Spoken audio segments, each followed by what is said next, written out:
Hello नमस्ते welcome और welcome back to the amazing platform of Physics वाला।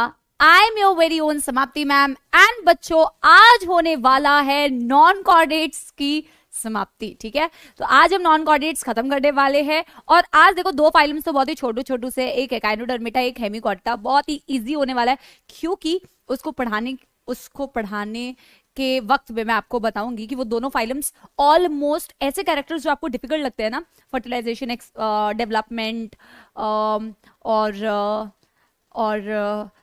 Reproduction कैसा होता है, सेक्सुअलिटी कैसी होती है, वो सारे कैरेक्टर्स बेटा दोनों में ना सेम है। हेमिकोर्टा में एकाइनोडर्मिटा वो सुपर इजी होने वाला है। मॉल्यूस्का भी डिफिकल्ट नहीं है बेटा, अभी तक इतनी दूर बेटा अपनी नैया ले आए हो तो ये भी बहुत ही सरल होने वाला है। ठीक है, और एग्जाम में please please please out of NCERT out of notes कुछ भी मत पढ़ना, अपना टाइम वेस्ट मत करना। ठीक है, यस बहुत सही, जैसा कि मैंने कहा था कि आपको रिकॉर्डेड लेक्चर प्रोवाइड करूंगी। तो यह कम्स बेटा दी रिकॉर्डेड लेक्चर एनिमल किंगडम का बेटा लेक्चर नंबर 6, जहां पे आज हम नॉन कोऑर्डिनेट्स बिल्कुल फिनिश करने वाले हैं और फिर फ्रेश स्टार्ट करेंगे विद दी फाइलम कोऑर्डिनेटा। Superb my army. ठीक है, तो 3 फाइलम्स को कंप्लीट करना है आज हमने, फाइलम मॉल्यूस्का, फाइलम एकाइनोडर्मिटा एंड दी हेमिकोर्डेटा। ठीक है, यस बहुत सही। पिछली क्लास में हमने एनालिडा आर्थ्रोपोडा कंप्लीट करा था, आई होप वो पढ़ के आए होंगे। थोड़ा बड़ा फाइलम है आर्थ्रोपोडा। ठीक है, थोड़ा बड़ा क्या बेटा, लार्जेस्ट फाइलम है। आज सेकंड लार्जेस्ट फाइलम पढ़ेंगे, दैट इज मॉल्यूस्का। ठीक है, गले की मैम की हमेशा बैंड ही बजी रहती है। सुंदर सा डायग्राम दिख रहा है तुम्हें बोर्ड पे, दिस इज बेटा एक डायग्राम ऑफ मॉल्यूस्का। ऑब्वियसली आपने मॉल्यूस्का बहुत सारे देखे होंगे बेटा। ठीक है, अपने आसपास बगल में नहीं बेटा, ऐसे बैठे हुए घर में मॉल्यूस्का दिख रहे हैं बेटा, मतलब एप्पल स्नेल देखा होगा ना आप लोगों ने। और एप्पल स्नेल छड्डो यार, रास्ते पे चलते हुए स्नेल्स ऐसे दिखते हैं, ऐसे ऐसे लगते हैं थोड़े से, उनका ऐसे टच कर दो तो उनकी ये अंदर चली आती है टेंटिकल्स। ठीक है, तो सबने देखा है बेटा मॉल्यूस्का, मतलब नॉर्मल लैंड स्नेल्स तो सबने देखे हैं, इसके अलावा बेटा बहुत सारे होते हैं। ऑक्टोपस भाई साहब तो सबने बेटा सुना होगा, एक कार्टून आता था ऑसवर्ल्ड, बहुत ही फेवरेट होता था मैम का, मतलब ऑसवर्ल्ड, वीनी, और उसमें जो मिस्टर परफेक्शनिस्ट था जिसको हर चीज परफेक्ट चाहिए होती थी, स्पून कलेक्ट करता था हेनरी। ठीक है, और एक थी जो ऐसे ऐसे करके बेटा वो करती थी क्या, रिंग घुमाती थी कमर पे, डेजी। उसकी बात नहीं करते हैं, Oswald, it was very popular and very nice. ठीक है, एनीवे मॉल्यूस्का बेटा सेकंड लार्जेस्ट फाइलम है, ऑफ कोर्स लार्जेस्ट फाइलम आपका आर्थ्रोपोडा हो गया। अब भाई मॉल्यूस्का की अगर मैं नाम के सिग्निफिकेंस की बात करूं, अब तक तो जनरल कैरेक्टर्स बेटा तुम्हें लिखने आ गए होंगे, राइट। अगर मैं मॉल्यूस्का के बेटा नाम के सिग्निफिकेंस की बात करूं, कहां लिखे बेटा, यहां लिख देते हैं। अगर मैं इसके नाम के सिग्निफिकेंस की बात करूं मॉल्यूस्का, तो यार मॉलिस्क वर्ड आता है और मॉलिस्क का मतलब होता है बेटा सॉफ्ट बॉडी। ठीक है, मैम ने चाय रखी थी, मैम ने पता नहीं चाय पी कि नहीं बेटा, यस पी ली है, यस। तो यस मॉल्यूस्का में मॉलिस्क का मतलब होता है बेटा सॉफ्ट बॉडी। ठीक है मैम, सॉफ्ट तो हमारे गाल भी है, ठीक है, वैसे नहीं बेटा, काफी सॉफ्ट बॉडी होती है। अगर आप इनकी बॉडी को देखोगे, स्नेल्स अगर पता नहीं किसने टच करे होंगे तो उनको पता होगा कि दी मॉलिस्का में mollis term comes from, mollis means soft body, so these are soft bodied animals. ठीक है, सॉफ्ट बॉडीड एनिमल्स, बहुत ही सॉफ्ट बॉडी होती है इनकी। ठीक है, बहुत सही, नाम का सिग्निफिकेंस हो गया। तो आओ जनरल कैरेक्टर्स लिखते हैं बेटा 1 by 1। ठीक है, let us right general characters 1 by 1। वैसे तो बेटा लाइव क्लास होती तो मैं आपको बोलती कि भाई खुद से लिख के देखो, बट बेटा अभी भी टाइम है, आप पॉज करके देख लेना, खुद से लिख के देख लेना बेटा पॉज करके। ठीक है, इंस्टेड ऑफ कॉपी पेस्टिंग, है ना बच्चों, तुम्हारा फायदा है बेटा। जनरल कैरेक्टर 6 लिखना स्टार्ट करें, मैं तो लिखती जाती हूँ, आप पॉज कर लेना एक बार और खुद से ट्राई करना सीक्वेंस में लिखना। लेवल ऑफ ऑर्गेनाइजेशन करेंगे सबसे पहले, ओ सॉरी बेटा लेवल ऑफ ऑर्गेनाइजेशन नहीं, हैबिट एंड हैबिटेट करेंगे सबसे पहले। उसके बाद बेटा नंबर 2 करेंगे लेवल ऑफ ऑर्गेनाइजेशन, फिर बेटा नंबर 3 करेंगे हम बॉडी प्लान। ठीक है, और नंबर 4 हम करेंगे बेटा सिमेट्री।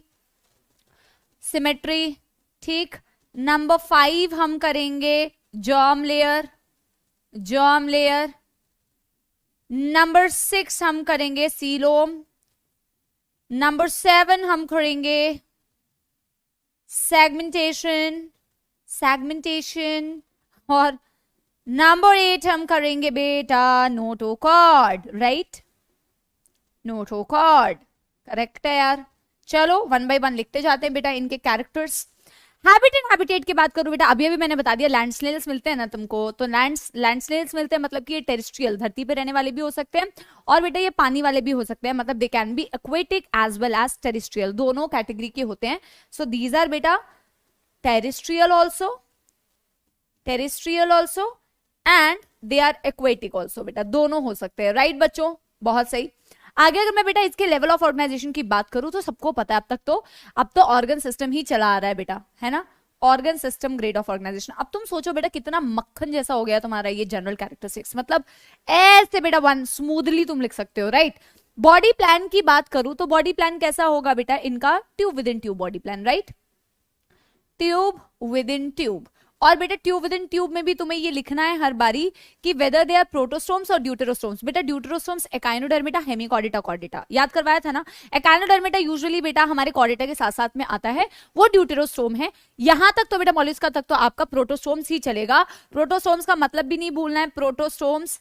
अच्छा देखो मैंने क्यों बोला कि तुम नोट्स से भी पढ़ना, क्योंकि बेटा कुछ कुछ चीजें ऐसी है ना टेस्ट के लिए नोट से इसलिए बोला क्योंकि कुछ कुछ चीजें ऐसी है जो एनसीईआरटी में गिवन नहीं है बट रिलेटेड है कहीं ना कहीं से. जैसे प्रोटोस्टोम्स वाला कंसेप्ट बेटा कहीं पे भी लाइन दी नहीं हुई है, बट पढ़ लेना ताकि आपको एटलीस्ट, मैंने नोट्स में बेटा बहुत ही कम अतिरिक्त लिखवाया हुआ है, अननेसेसरी अनशंट लिखवाया ही नहीं है. तो नोट्स भी पढ़ना, लेकिन एनसीईआरटी जितनी बार रिवाइज कर सको उतना अच्छा. ठीक है, चलो यार. आगे अगर मैं सिमेट्री की बात करूं बेटा, ऑफ कोर्स इनमें बाइलेटरली सिमेट्रिकल बॉडी होती है. बेटा देखो अब मैं ना यूजुअली वाला आपको बोल रही हूं, अब ऐसे एक्सेप्शंस बहुत सारे हो सकते हैं. जैसे सेक्सुअलिटी में बेटा बहुत सारी जगह पे एक्सेप्शंस होते हैं. प्लैटी में जैसे मैंने बताया था आपको कि वो यूजुअली बाइसेक्सुअल होते हैं, लेकिन मैंने उसमें यूनिसेक्सुअल वाला एक्सेप्शन आपको नहीं बताया क्योंकि तुम रटोगे. वैसे ही बेटा यहाँ पे सारे बाइलेटरली सिमेट्रिकल नहीं होते, एसिमेट्रिकल भी होते हैं. लेकिन जहां पे जरूरत है, जैसे एकाइनोडर्मिटा में अडल्ट और लार्वा में अंतर है, वो आपसे पूछा जाता है तो वो हम जरूर बताएंगे. यहाँ पे कौन एसिमेट्रिकल होता है, एक गैस्ट्रोपोडा इनकी एक क्लास होती है जो कि एसिमेट्रिकल होती है, लिखने की बिल्कुल आवश्यकता नहीं है. ठीक है, जर्म लेयर बेटा अब तो बहुत ही सिंपल है यार, ये हो जाएंगे ट्रिप्लोब्लास्टिक. क्या हो जाएंगे बच्चों, ट्रिप्लोब्लास्टिक. क्लियर है. अगर मैं सीलोम की बात करूं तो ऑफकोर्स बेटा ये सीलोमेट होते हैं, मतलब यूसीलोमेट तो होते ही हैं, यूसीलोमेट तो होते ही हैं. लेकिन बच्चों तुम्हें याद आ रहा है मैंने तुम्हें दो तरीके का सीलोम कराया हुआ है ट्रू सीलोम में भी. एक होते हैं शाइजोसीलोम, एक होते हैं एंटेरोसीलोम. तो इनमें भी याद रखना है कि ये यूसीलोमेट में क्या है बेटा, ये है शाइजोसीलोम. ये क्या है बेटा, शाइजोसीलोम. क्लियर है, शाइजोसीलोम. बहुत सही. आगे बात करूं सेगमेंटेशन, नको नोटोकॉर्ड, बिल्कुल भी नहीं. तो आप लोग ने अपने आप को चेक किया होगा, अपने आप को नंबर दिए होंगे कि कितने सही करे हैं आपने. अब हम बनाएंगे बेटा एक सुंदर सा डायग्राम, मेरे साथ साथ में बनाएंगे. लाइव क्लास होती है ना तो बहुत मजा आता है बेटा, मैं तुम्हें सच्ची में स्नेल का डायग्राम बनाते बनाते, बच्चे भी बनाते हैं, पेंटिंग करने लगते हैं. बचपन में हम बनाया करते थे ना ऐसे, बैंगन बनाते हैं, मिर्ची बनाना सीखते हैं, फिर ऐसे ही बेटा छोटू छोटू से डायग्राम हमने बचपन में बनाए होंगे. लेकिन बेटा आज उस बचपन की वापस से याद दिलाते हैं, लेकिन बेटा थोड़ा सा ज्यादा एडवांस्ड फॉर्म में, क्योंकि यहाँ पे हम पार्ट्स को भी बेटा लेबल करेंगे, सिर्फ स्नेल को बनाना नहीं है. हम एक्चुअल में स्नेल बनाने वाले हैं. हम एक्चुअल में बेटा स्नेल इसलिए बना रहे हैं कि हम देखें कि कैसा इनका बॉडी एक्चुअल में दिखता है, क्योंकि एनसीईआरटी ने ना इनके बॉडी को बोला हुआ है कि इनकी बॉडी को हम कुछ पार्ट्स में डिवाइड कर सकते हैं, जिसमें कि आता है हेड, जिसमें आता है विसरल हम्प, जिसमें आता है मस्कुलर फुट. बेटा वेरी इंपॉर्टेंट, क्योंकि एनसीईआरटी मेंशन करती है तो एनसीईआरटी जिंदाबाद. ठीक है, यस. तो ब्लैंक स्लाइड ले लिया जाएगा और यहाँ पे हम इसकी बॉडी के बारे में कर रहे हैं. तो मैं यार साइड में पहले तो लिख देती हूँ कि यार मैं इनकी बॉडी को कितने पार्ट्स में डिवाइड कर सकती हूँ बच्चों. मैंने बोला सबसे पहला हेड, सबसे पहले मैं कह सकती हूँ यार हेड है. दूसरा पार्ट बच्चों मैं कह सकती हूँ विसरल हम्प, या फिर बेटा इसी को बोला जाता है विसरल मास. ठीक, बहुत सही. और जो तीसरा पार्ट है बच्चों that is called as muscular foot.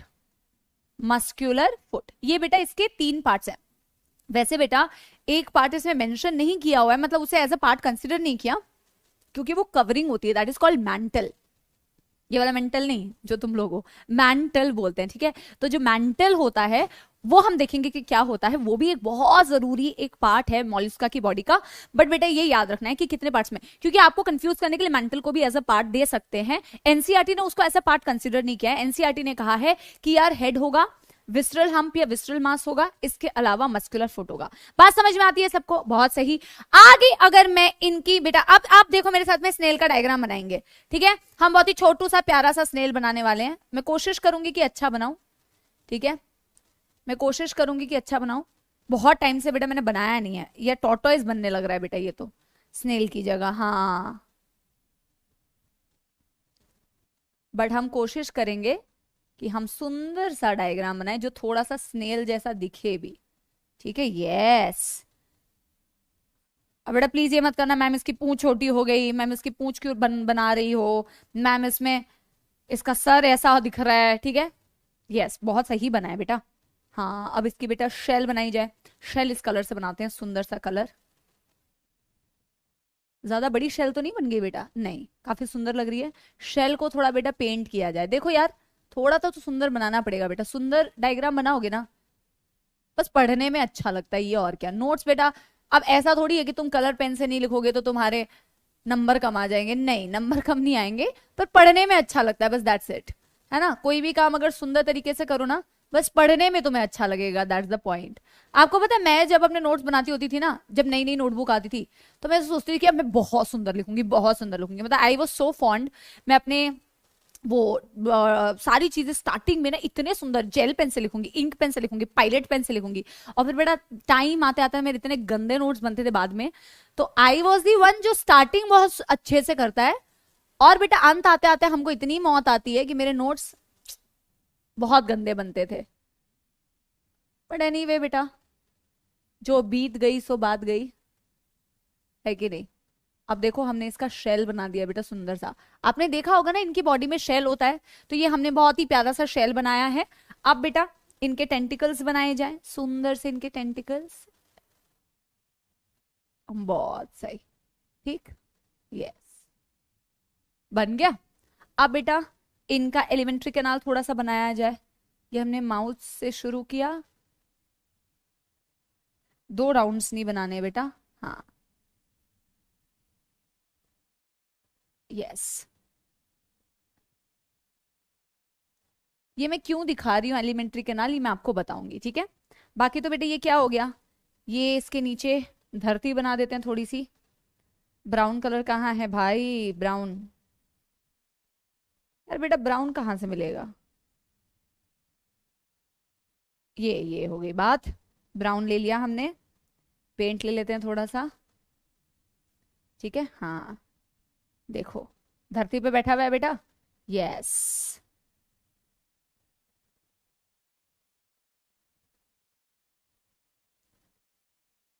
Terrestrial snail, yes. अब थोड़े से घास भी बना देते हैं बेटा साइड में, यस। बहुत बचपन में बेटा ऐसे ड्राइंग करी थी, आज काफी दिनों बाद ऐसा ड्राइंग करने का बेटा मौका मिला है, ठीक है, यस। इसमें बनाएंगे तो बेटा लेबल नहीं कर पाएंगे, इतना काफी है। आई थिंक तुम्हें समझ में आ रहा होगा, राइट बेटा, यस। बहुत सही, बहुत सही। चलो आप लेबल करते हैं बेटा, बहुत पेंटिंग में हमने 5 मिनट टाइम दे दिया है। नाउ लेट्स लेबल, ठीक, लेट्स लेबल, यस। सुंदर लग रहा है बेटा, यस और नो?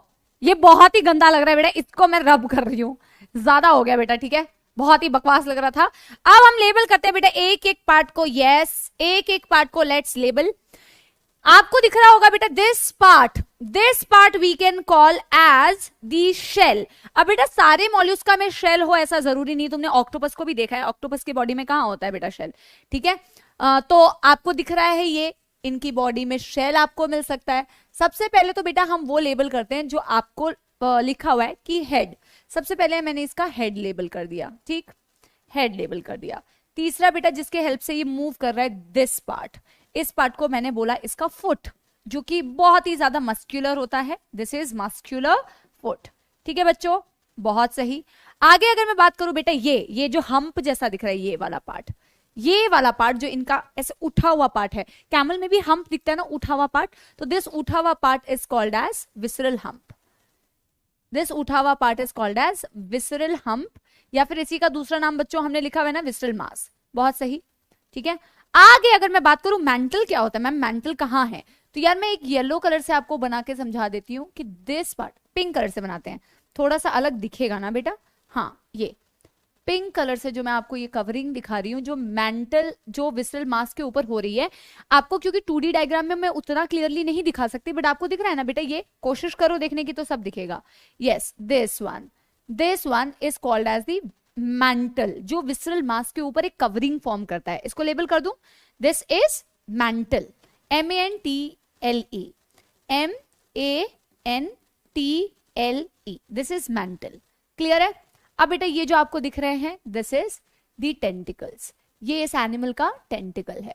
ठीक, आगे अगर मैं बोलूं यार इसके पास आंखें कहाँ होती है, आंखें इसके टेंटिकल्स के ऊपर लोकेटेड होती है। ठीक है, ये जो टेंटिकल्स हैं इसके ऊपर आई प्रेजेंट है, eye present over it, eye present over it. इसकी बेटा आंखें मत बना देना तुम अपने मन से ही, मैम आंखें बनाना भूल गई, मैम आंखें तो बना दो।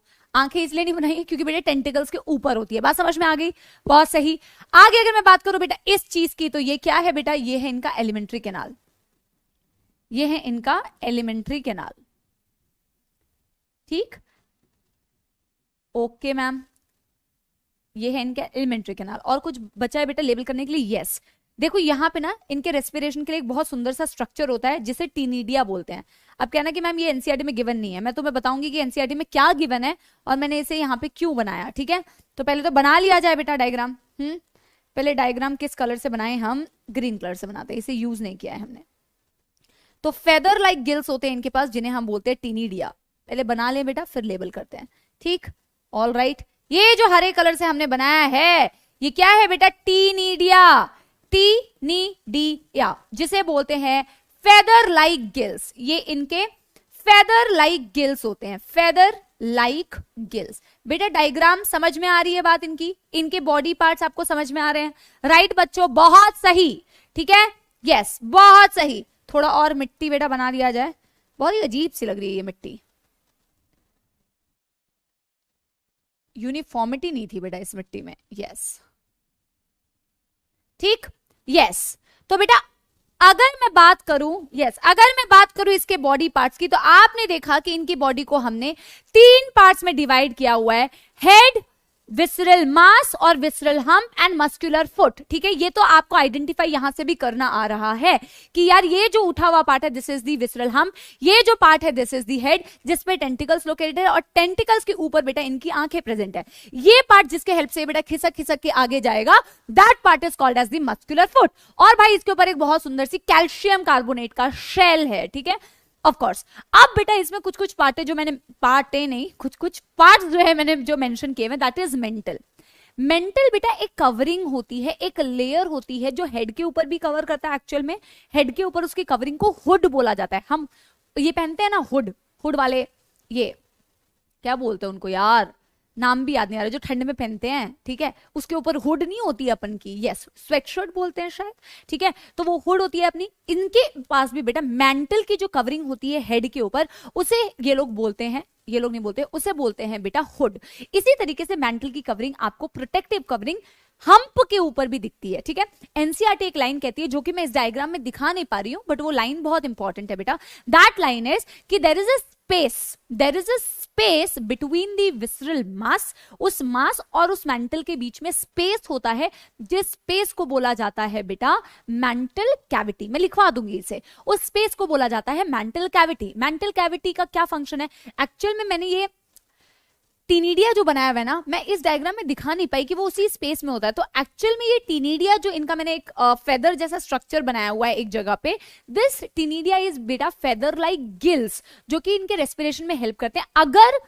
अगर बेटा क्या बोलते हैं आपके एक्वेटिक स्नेल्स हैं, ठीक है, तो ये feather like gills aquatic condition में आपको हेल्प करते हैं। जो टेरेस्ट्रियल होते हैं बेटा वो किस में हेल्प करेंगे, वो कैसे रिस्पायर करेंगे? लंग्स के हेल्प से, पल्मोनरी रेस्पिरेशन होता है। But ctenidia is feather like gills जो एक्वेटिक स्नेल्स या एक्वेटिक एनिमल्स में बेटा हेल्प करेंगे रेस्पिरेशन में। तो मैंने टीनिडिया भी यहीं पे दिखा दिया है। अब इसे तुम लैंड स्नेल समझो, इसे तुम एक्वेटिक वाला समझो, डजंट मैटर। बस आपको समझने की ये जरूरत है कि इनके पास टीनिडिया नाम की एक चीज होती है जो कि इनके गिल्स होते हैं, जो कि मेंटल कैविटी में प्रेजेंट होते हैं। और मेंटल कैविटी क्या होता है? जो मेंटल और विसरल हम्प के बीच का स्पेस है। क्लियर है बेटा? यहां तक बात समझ में आती है? और देखो यार टेंटिकल्स तो इनका सेंसरी स्ट्रक्चर हो ही गया, और उसके ऊपर सेंसरी स्ट्रक्चर आपको आंखें भी दिख रही है, ठीक है। अब बेटा आगे हम बढ़ते हैं एलिमेंट्री कैनाल की ओर। यार विसरल हम्प को या विसरल मास को विसरल क्यों बोला? बेटा आपको मैंने बॉडी में पढ़ाया है कि हमारी बॉडी में विसरल ऑर्गन्स होते हैं, जैसे कि आपका हार्ट हो गया, जैसे कि आपकी किडनी हो गई, आपके विसरल ऑर्गन्स, ये सारे ऑर्गन्स जो आपके विसरा में लोकेटेड है, अंदर जो बड़े इंपॉर्टेंट ऑर्गन्स है ये, राइट। आपका विसरल मास विसरल इसीलिए कहलाता है क्योंकि उसमें सारे इस एनिमल के विसरल ऑर्गन्स लोकेटेड होते हैं, ठीक है। उसमें से एक विसरल पार्ट आपका एलिमेंट्री कैनाल भी है। Alimentary canal also is like that. तो एलिमेंट्री कैनाल भी विसरल हम्प वाले एरिया में लोकेटेड है। इनफैक्ट बेटा ज्यादातर ऑर्गन्स मैंने बनाए नहीं है, ज्यादातर विसरल ऑर्गन्स क्योंकि विसरल मास वाले एरिया में लोकेटेड होते हैं, इसीलिए उसे विसरल मास या विसरल हम्प बोला जाता है। क्लियर है बेटा? आगे अब हम फटाफट से करते हैं एक चीज, दैट इज बेटा देयर फिजियोलॉजिकल कैरेक्टर। अच्छा let me also tell you कि मेंटल का बहुत सारा काम होता है बेटा। इट्स नॉट ओनली कि मेंटल एक प्रोटेक्टिव कवरिंग फॉर्म करता है। आपको पता है बहुत सारे ऐसे एनिमल्स होते हैं मॉलस्का में जो पर्ल देते हैं आपको, राइट। बहुत ही सुंदर सुंदर पर्ल्स देते हैं, पर्ल ऑयस्टर्स बोलते हैं। पिंक टाडा, मैं आपको एग्जाम्पल भी लिखवाऊंगी, पिंक टाडा पर्ल ऑयस्टर। तो ये जो पर्ल बनता है आपको पता है कैसे बनता है? अगर कोई सैंड पार्टिकल मेंटल में चला गया, इंसर्ट हो गया, तो मेंटल में इरिटेशन होने लगती है, और वो इरिटेशन की वजह से उसको लगता है कि अपने आप को प्रोटेक्ट करना है उसे। तो जब उसमें इरिटेशन होती है तो वो उस सैंड पार्टिकल के अराउंड कैल्शियम की लेयर, कैल्शियम की लेयर, कैल्शियम की लेयर, कैल्शियम की लेयर सिक्रीट करता जाता है, और जिससे पर्ल बनता है। अब अपन ठहरे बेटा ह्यूमन, हम किसी को ना छोड़ेंगे, हम इसी टेक्निक को बेटा यूज करते हैं, हम इरिटेट करवाते हैं एनिमल्स को और हम उससे पर्ल्स बनवाते हैं। तो जो पर्ल इंडस्ट्री है वो ऑफ कोर्स आजकल तो आर्टिफिशियल पर्ल्स भी बहुत सारे आते हैं, but this is a technique which we use when we irritate the mantle, so the mantle itself is going to form around that sand particle which is irritating that animal, उसके around calcium की layer बनाता है और मोती बन जाता है सुंदर सा। तो मोती बनाना भी बेटा इसी इसका काम है, किसका? मेंटल का काम है। इनफैक्ट बेटा अगर किसी एनिमल के पास अपने ऊपर शेल है तो वो शेल का सिक्रीशन भी मेंटल ही करती है। मैं ये अतिरिक्त ज्ञान वाले पॉइंट्स लिखवा दूंगी, बट बेटा ये पूछे कहीं भी कभी नहीं जाते क्योंकि मैं एनिमल्स के बारे में पढ़ा रही हूँ, तो आई am just telling you that point, ठीक है। बहुत सही। आगे मैं बेटा यहाँ पे स्टार्ट करती हूँ लिखना फिजियोलॉजिकल कैरेक्टरिस्टिक्स, या फिर सिंपली फिजियोलॉजी, या फिर सिंपली फिजियोलॉजी, ठीक है। वन बाई वन पहले मैं कैरेक्टर्स लिख लेती हूँ, फिर I am going to explain it to you, ठीक है। Let me make a barrier here with this, yes। अब इसका कलर बेटा हम कर लेते हैं पिंक, या फिर ये कर लेते हैं, हाँ लाइन स्ट्रेट है। तो फिजियोलॉजी में बेटा हम सबसे पहले कैरेक्टर्स लिख लेते हैं one by one. Number one, digestion या डाइजेस्टिव सिस्टम। हम सबको अभी तक तो पता चल चुका है कि यार tube within tube body plan है तो कंप्लीट डाइजेस्टिव सिस्टम होगा, राइट। लेकिन बेटा इसमें अगेन एक बहुत इंपॉर्टेंट पॉइंट है, जैसे कि हमने एनालिडा में पढ़ा था मस्क्यूलर फैरिंग्स उनके एसोसिएटेड होता है, उसी तरीके से बेटा इनके पास होता है एक बहुत ही sharp file like rasping organ जिसे बोलते हैं रेड्यूला। क्वेश्चन बनता ही बनता है क्योंकि ये इनका कैरेक्टर है। अब हर में नहीं होता बेटा, कुछ कुछ में रेड्यूला नहीं होता, कुछ कुछ फिल्टर फीडर्स होते हैं, लेकिन आपको उतने एक्सेप्शन में जाने की जरूरत नहीं है। फिल्टर फीडर्स का मतलब होता है बेटा पानी के बहाव के साथ में ही खाना आता है और खाना छन्न के अंदर चला जाता है, उनको बोलते हैं फिल्टर फीडर्स, जैसे छन्नी टाइप का। तो उनके पास रेड्यूला का कोई काम नहीं है। पर ज्यादातर एनिमल्स के पास क्या होगा बेटा? डाइजेस्टिव सिस्टम में। ऑफ कोर्स तुम लिख सकते हो सबसे पहले कि यार इनका डाइजेस्टिव सिस्टम हो गया कंप्लीट डाइजेस्टिव सिस्टम।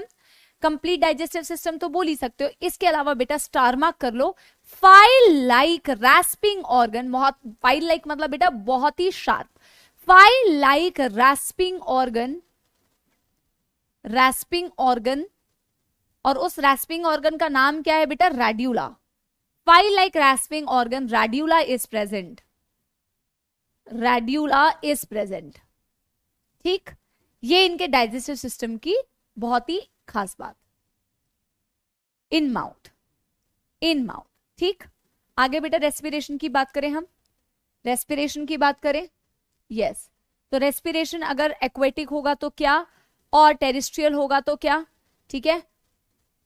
अगर टेरिस्ट्रियल है तो पल्मोनरी रेस्पिरेशन यूजिंग लंग्स, और अगर एक्वेटिक है तो गिल्स की हेल्प से, विच इज कॉल्ड एज टीनिडिया, ठीक है। Terrestrial and aquatic. अगर एक्वेटिक होगा तो बेटा गिल्स, ठीक है। let me write it, lungs, and here I will be writing taenidia which is the feather like gills. Clear है सभी को? नेक्स्ट बात करते हैं बेटा सर्कुलेशन की. अब सर्कुलेशन में ना देखो रिकॉर्डेड भले ही है, अपने आप को चेक कर लेना कि सर्कुलेटरी सिस्टम कितने लोगों ने गलत आंसर दिया. मैंने आपको एंथे से याद करवाया था, AN, N फॉर नॉन सिफालोपोड मॉल्यूस्का. आज मैं आपको बताऊंगी इस नॉन सिफालोपोड और सिफालोपोड का आखिर मतलब क्या होता है बेटा. ठीक है, देखो ऑफ कोर्स इसमें इसी से पता चलता है कि इसमें दोनों टाइप की मॉल्यूस्का में दोनों सर्कुलेशन होती है, लेकिन ज्यादातर होती है ओपन, ज्यादातर होती है ओपन. अब मैं आपको समझा देती हूं कि ओपन क्लोज्ड किसमें होती है, सिफालोपोड्स क्या होते हैं, नॉन सिफालोपोड्स क्या होते हैं. ठीक है, देखो यार इसको भी स्टार मार्क करो क्योंकि ये बहुत इंपॉर्टेंट, इसमें गलती कर सकते हो. एंथे में मैंने आपको क्योंकि बता चुका है कि नॉन सेफालोपोड्स में ओपन. और बेटा आपको बताऊं जैसे नॉन सेफालोपोड है क्या, सेफालोपोड्स क्या होते, सेफालोपोड्स एक्चुअल में जब हम इसे डिटेल में जब आपको पढ़ाया करते थे पहले तो हम इसकी क्लासेस बताते थे. उसमें बेटा बहुत सारी क्लासेस है, गैस्ट्रोपोडा हो गया, बाइवॉल्विया हो गया, ऐसे बहुत सारी क्लासेस है आपके मोलस्का की. उसमें एक क्लास होती है सेफालोपोड और बाकी जितनी भी क्लासेस है 6-7 क्लासेस है वो सारी क्लासेस होती है बेटा नॉन सेफालोपोड. इसीलिए क्योंकि एक क्लास है सेफालोपोड, बाकी सारी क्लास क्या है, नॉन सेफालोपोड. तो ज्यादातर क्लास क्या भी नॉन सेफालोपोड. इसीलिए ज्यादातर अगर आपसे पूछा जाए तो open circulatory system, but closed भी होता है. अगर मैं सी फॉर, अरे यार हाँ, अगर मैं बेटा सेफालोपोड की बात करूं, अगर मैं सिफालोपोड की बात करूं तो C for cephalopod, C for close circulatory system. वैसे बेटा ये सी फॉर आपको याद करने की जरूरत ही नहीं है क्योंकि आपने ऑलरेडी एंथे से ओपन वाले याद किए हुए हैं, तो रिमेनिंग सारे क्लोज्ड होंगे. ठीक है, ये क्या हो जाएगा बेटा ओपन सर्कुलेटरी सिस्टम, ये क्या हो जाएगा बेटा क्लोज सर्कुलेटरी सिस्टम. यहां तक तो बात समझ में आती है. अब मैं आपको ये बता दूं कि सिफालोपोड नॉन सिफालोपोड आखिर होता क्या है. चलो मोलस्का का शक्ल बनाया जाए बेटा. ठीक है, ओके. ऑक्टोपस सबने देखा है, ऑक्टोपस सबने देखा है, ये हम बनाते हैं बेटा ऑक्टोपस. आज तो कतई बेटा ड्राइंग हो रही है बहुत सारी. थोड़ा थोड़ा दिख रहा है ऑक्टोपस जैसा, राइट. मैंने आर्म्स थोड़े कम बनाए हैं, आर्म्स 2-4 और बना दिए जाए. आज मैम की ड्राइंग में ना कुछ प्रॉब्लम हो रही है. यस, हाँ बन गया ऑक्टोपस. ठीक है, ऑक्टोपस की आंखें बना देते हैं. बहुत सही, ठीक.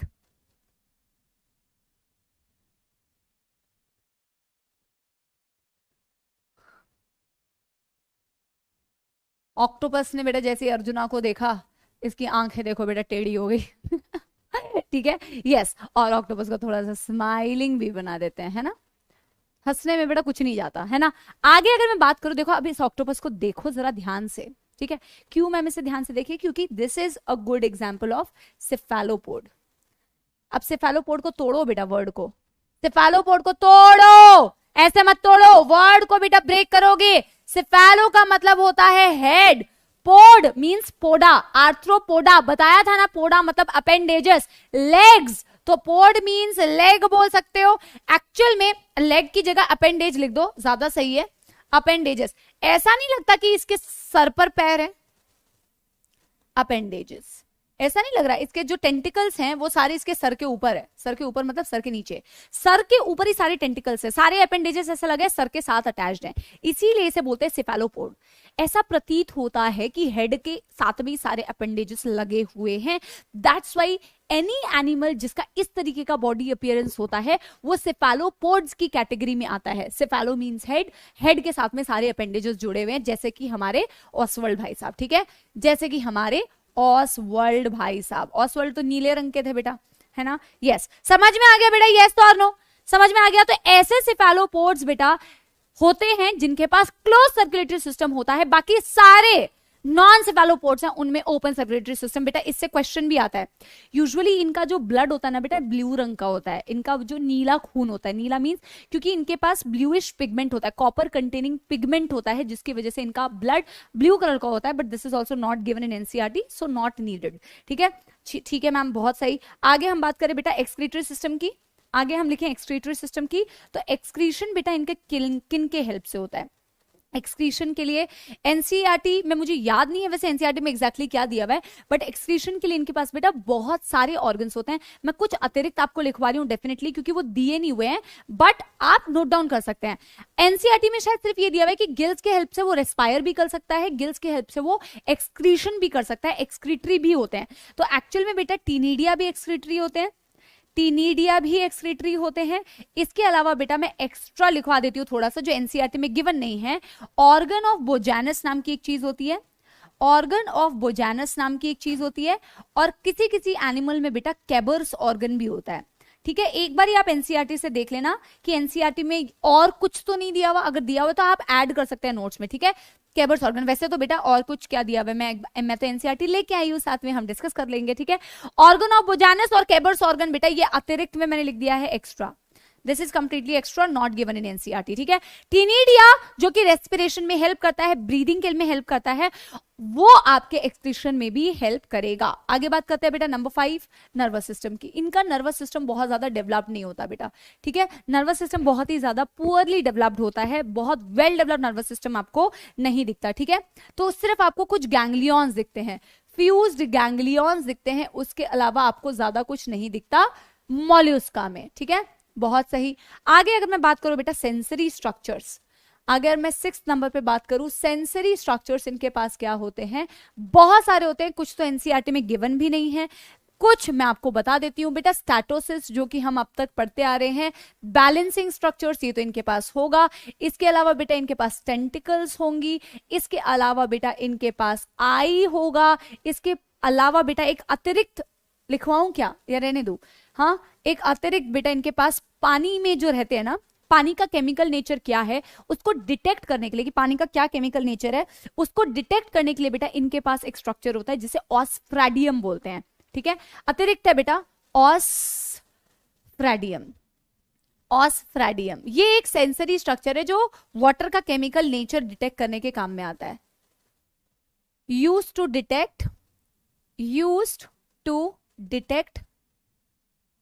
chemical nature of water, chemical nature of पानी। हिंदी लिखना मुझे बहुत पसंद है, पर मेरे को इतनी आदत छूट गई है बेटा हिंदी लिखने की कि क्या ही बताएं। ठीक है, हाँ अच्छा, सेंसरी स्ट्रक्चर के बाद बेटा अब आते हैं उन कैरेक्टर्स में जो हमें करनी है। 7th लिख देते हैं हम रिप्रोडक्शन, 7th लिख देते हैं। अब एनसीईआरटी में ना बेटा सेक्सुअल एसेक्सुअल होता है, ये सब मेंशन नहीं किया हुआ है, ज्यादा मेंशन नहीं किया हुआ है। रिप्रोडक्शन के बाद में फर्टिलाइजेशन, और फर्टिलाइजेशन के बाद में डेवलपमेंट। बेटा इसमें तो तुम्हें मौत किस में आएगी पता है, एग्जाम्पल्स में। एग्जाम्पल्स में बच्चों की इतनी मौत आती है क्योंकि बहुत सारे एग्जाम्पल्स है। फिर बच्चे पूछते हैं मैम आपको कैसे याद हुआ, बेटा लिख लिख के, जितना आप लिखोगे उतना आपको प्रैक्टिस होगी। कॉर्डेटा कंपैरेटिवली नॉन कॉर्डेट से बहुत ज्यादा इजी है, आप पढ़ोगे ना अभी तो आपको समझ में आएगा। कॉर्डेटा नॉन कॉर्डेट से बहुत ज्यादा इजी है, ठीक है, क्योंकि उसमें पहली बात एग्जांपल्स उसमें भी बहुत है बेटा। मैमल्स का एग्जांपल उठा के देख लो, बर्ड्स का एग्जांपल उठा के देख लो, रेप्टाइल्स का एग्जांपल उठा के देख लो, एग्जांपल उसमें बहुत है बेटा। ऐसा नहीं है फिश में इतने एग्जांपल है, बट उसके कैरेक्टर्स याद करना कंपैरेटिवली नॉन कॉर्डेट से इजियर है। बट बेटा आपको मैंने बताया डॉक्टर बनने वाले हो, बाय हुक एंड क्रुक आपको याद करने वाली चीज याद करनी ही पड़ेगी, समझने वाली चीज समझनी ही पड़ेगी। That is up to you कि आप कितना प्रैक्टिस करते हो, याद रखते हैं। और बेटा एक बात और याद रखना, आप चाहे कितना भी यहाँ पे अभी पढ़ो, ऐसा बिल्कुल मत सोचना कि आगे जाके तुम्हें याद ही रहेगा, भूल जाओगे। बट जिस बच्चे ने यहाँ पे अच्छे से पढ़ा है उसको बाद में ना भले ही भूल जाए, बट जब वो 2 बारी उसको एक बार उठा के देखेगा ना उसको सब याद आएगा। तो उस चीज के लिए भी रिलैक्स रहो कि अभी पढ़ते हैं मैम भूल जाते हैं, भूलना इज अ ह्यूमन टेंडेंसी यार, ठीक है, भूल सकते हो, दैट्स वेरी जेन्युइन, सबके साथ होता है। लेकिन जिस बच्चे ने ऑनेस्टली पढ़ा है ना, सिर्फ एग्जाम के लिए बेटा वॉमिट करने के लिए नहीं पढ़ा है। कुछ बच्चे होते हैं ना, पढ़ लिया वॉमिट कर दिया, पढ़ लिया वॉमिट कर दिया, उनको नहीं रिटेन रहेगा। लेकिन जिन्होंने जेन्युइनली पढ़ा है उनको लास्ट मोमेंट पे रिवीजन करने पर 2 बारी याद आ जाएगा सब, ठीक है। अच्छा चलो ये कैरेक्टर्स देखते हैं बेटा। अब एनसीईआरटी में बहुत सारी चीजें इसमें दी नहीं हुई है, लेकिन मैं आपको बताती हूँ।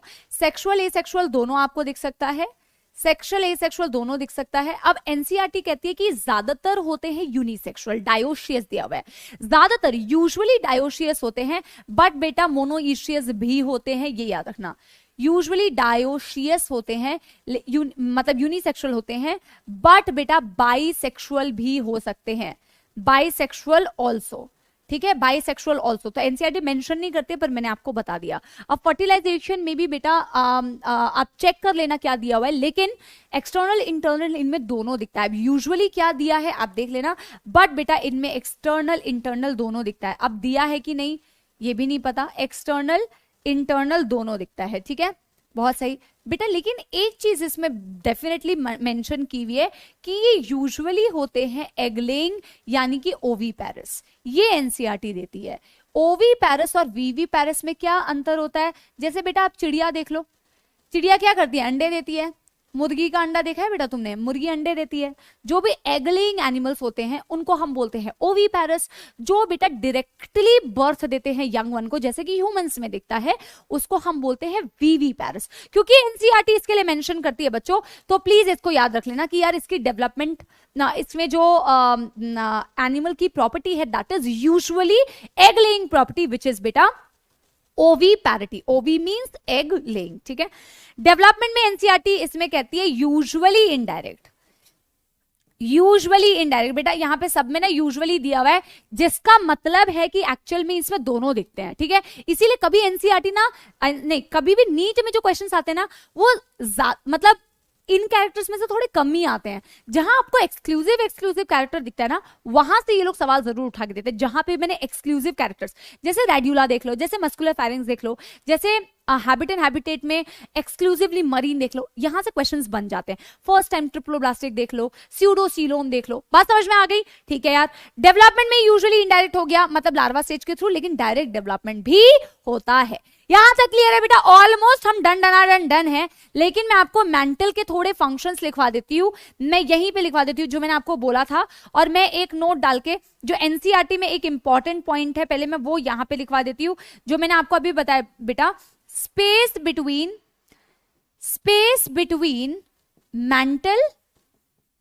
mental and visceral mass is known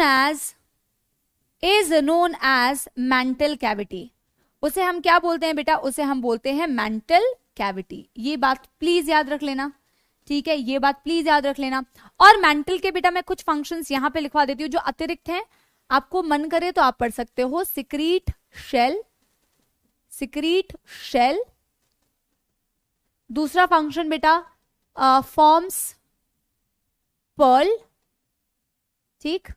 तीसरा बेटा आप लिख सकते हो प्रोटेक्टिव कवरिंग, ठीक। समझ में आगे बात? बेटा बहुत सही, काफी सुंदर सा स्लाइड दिख रहा है। I so miss you guys talking live, ठीक है, तो मेरा आंसर दे रहे होते, मजा आता यार, ठीक है, कोई दिक्कत नहीं है। अब एग्जाम्पल्स बेटा, अब हम ऑसवर्ल्ड के बाद इसका एग्जाम्पल देख लेते हैं। इस फाइलम में बेटा बहुत सारे एग्जाम्पल है। अब डन होने वाला है और तुम्हारे दिमाग की बैंड बजने वाली है एक एक करके, ठीक है। यस, एक एक करके सारे एग्जाम्पल देखेंगे। कुछ छूट जाए तो मैंने एनसीईआरटी का वैसे भी स्क्रीनशॉट ले रखा है, हम वहां से भी देख लेंगे, बट होपफुली कुछ छूटेगा नहीं, ठीक है। यस, चलो शुरू करते हैं एग्जाम्पल से। सबसे पहले पाइला इज कॉल्ड एज बेटा एप्पल स्नेल। नेक्स्ट लिखते हैं number 2 Chaetopleura, that is called as chiton. बेटा कॉमन नेम साइंटिफिक नेम दोनों ही बहुत इंपॉर्टेंट, ठीक है, ब्रैकेट में हम कॉमन नेम लिखते जा रहे हैं। Number 3 Aplysia, this is called as sea hare. HAIR वाला नहीं बेटा, HARE, सी हेयर। आगे मैं बात करती हूं number 4 Dentalium, this is called as elephant tusk shell. आगे मैं बात करती हूं Loligo, this is called as squid. आगे मैं बात करती हूं octopus, this is called devil fish. बहुत इंपॉर्टेंट बेटा, पूछा जाता है ऑक्टोपस के बारे में। नेक्स्ट मैं बात करती हूं, आई थिंक ये दिया हो गया, हम चेक कर लेंगे अभी। Pinctada is called as pearl oyster. Next बेटा नंबर 8 मैं बात करती हूं सीपिया। मैम बस करो, मैम बस करो, ma'am cuttle fish, cuttle fish. ठीक है, 8 एग्जाम्पल्स तो हम लिख चुके हैं। लेट मी सी कि कोई और एग्जाम्पल छूटा तो नहीं है बेटा, कोई और एग्जाम्पल। अरे बेटा मैं एग्जाम्पल्स तो लेके ही नहीं आई हूं। ठीक है, आई होप इतना ही दिया होगा। अगर कोई भी एग्जाम्पल छूटा हुआ है तो प्लीज आप एक बार नोट कर लेना। मैंने अपनी पूरी कोशिश की है कि एनसीईआरटी के सारे एग्जाम्पल्स लिख दूं। ठीक है, अगर कुछ छूट गया होगा प्लीज एक बार ही देख लेना। मैं एक चीज और आपको लिखवा देती हूँ यूनियो के बारे में भी, क्योंकि कभी कभी पूछ लेते हैं। यूनियो इज अनदर एग्जाम्पल बेटा, इसे बोलते हैं फ्रेश वाटर मसल। माइटिलस भी एक होता है, पता नहीं वो दिया है कि नहीं, प्लीज एक बार चेक कर लेना। ये एक्स्ट्रा है, ये एक्स्ट्रा है बेटा। अगर याद नहीं होता मैं अगेन कह रही हूं, कोई दिक्कत वाली बात नहीं है। ठीक है, कहीं आप इफ यू कम अक्रॉस तो आपको ऐसा ना लगे कि आपको ने सुना नहीं है, बस इसीलिए ये बताया जाता है। मैं बिल्कुल भी ये नहीं बोलती कि एनिमल किंगडम में कुछ भी बहुत ज्यादा एक्स्ट्रा पूछते हैं। ठीक है, fresh water muscle, fresh water muscle एक बार ये चेक कर लेना कि ये दिया है कि नहीं। इसे माइटिलस ये दिया है कि नहीं एक बार चेक कर लेना। माइटिलस इज सी मसल। ठीक, यस, समझ में आ गई बात बेटा? यस, समझ में आ गई बात बेटा। अब मैं इनके एक चीज नोट डाल के लिखवा देती हूं, दैट इज कि अगर इनके पास कोई स्पेशल कैरेक्टर, या स्पेशल कैरेक्टर तो नहीं लिखते, एक नोट डाल के लिख देते हैं कि pearl formation is seen. Pearl formation is a character or special character that you see in some of the mollusca। तो हम नोट डाल के लिख देते हैं इनके कुछ special character.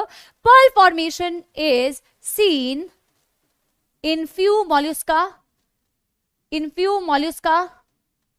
In the same way बेटा shell can be seen, shell can be seen in few mollusca, in few मॉल्युस्का।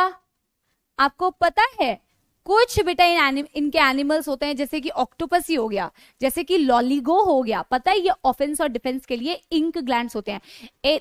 अगर कोई सामने आ गया ना, स्क्विड्स जो होते हैं, अगर कोई प्रे आ गया या प्रीडेटर आ गया, प्रीडेटर से बचने के लिए और प्रे को चकमा देने के लिए ये इंक ग्लैंड से बेटा इनके पास एक फनल शेप स्ट्रक्चर होता है, फुट के पास लोकेटेड होता है, जिसे साइफोन बोलते हैं। अब उतना ज्ञान लिखने की जरूरत नहीं है, मैं यहीं पे ज्ञान लिख दे रही हूँ, एक्स्ट्रा ज्ञान है वैसे भी।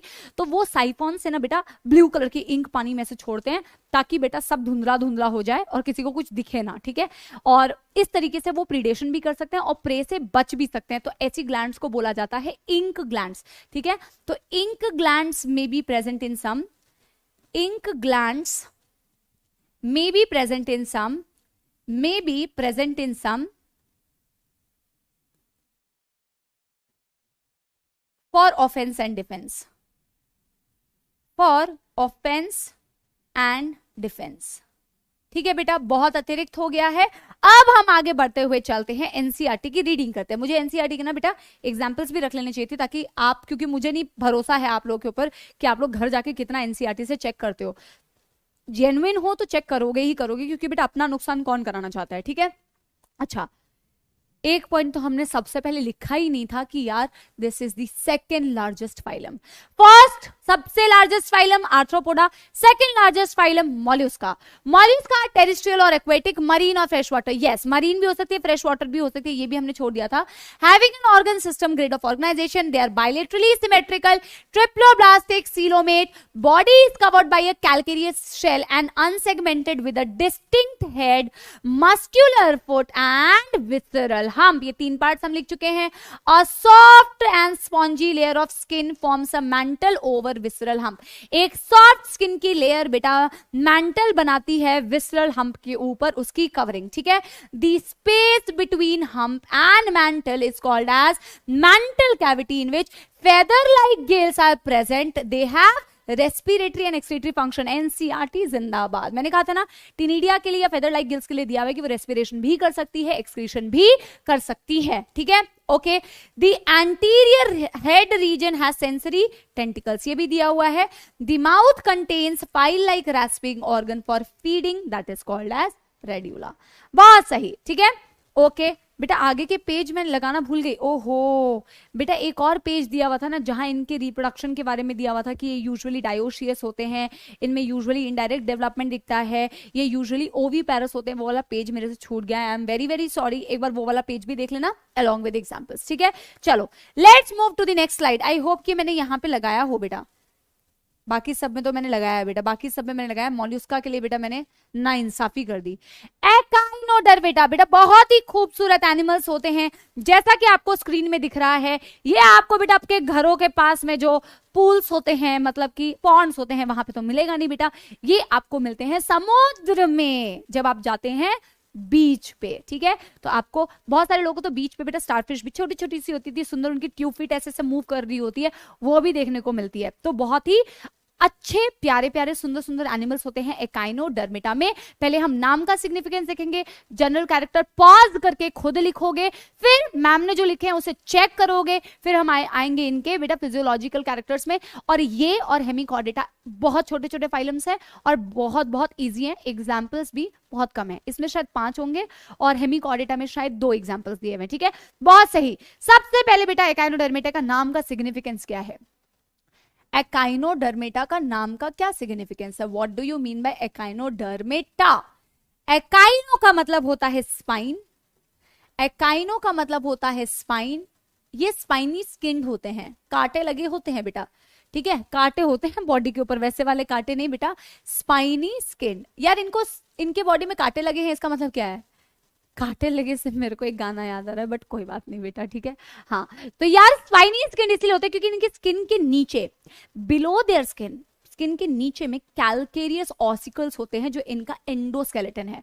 तो इनका एंडोस्केलेटन, एंडो मतलब with in the body, with in the body इनका एक स्केलेटन सिस्टम होता है जो कैल्केरियस ऑसिकल्स, कैल्शियम का बना होता है। और क्योंकि वो स्किन के नीचे है ना, तो स्किन उसके ऊपर से कवर कर रही है।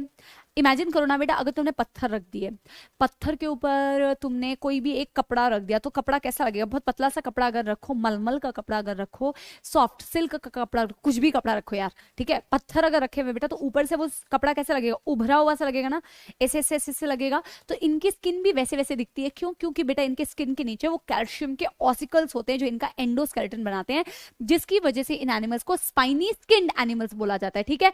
अब बेटा आओ फटाफट से इनके general characteristics, please pause the video and then write it down. अपने आप को प्लीज बेटा टेस्ट करना है, ठीक है। जनरल कैरेक्टरिस्टिक्स हम इनके देखते हैं, मैं सीक्वेंस में लिखती हूं, हमें जो भी लिखना है। That is number 1 level of organisation, habit and habitat, habit and habitat. Number 2 level of organisation. Number 3 body plan. Number 4 symmetry. Number 5 coelom. Number 6 germ layer, थोड़ा मेरा सीक्वेंस उल्टा हो गया बट कोई बात नहीं, germ layer. Number 7 segmentation.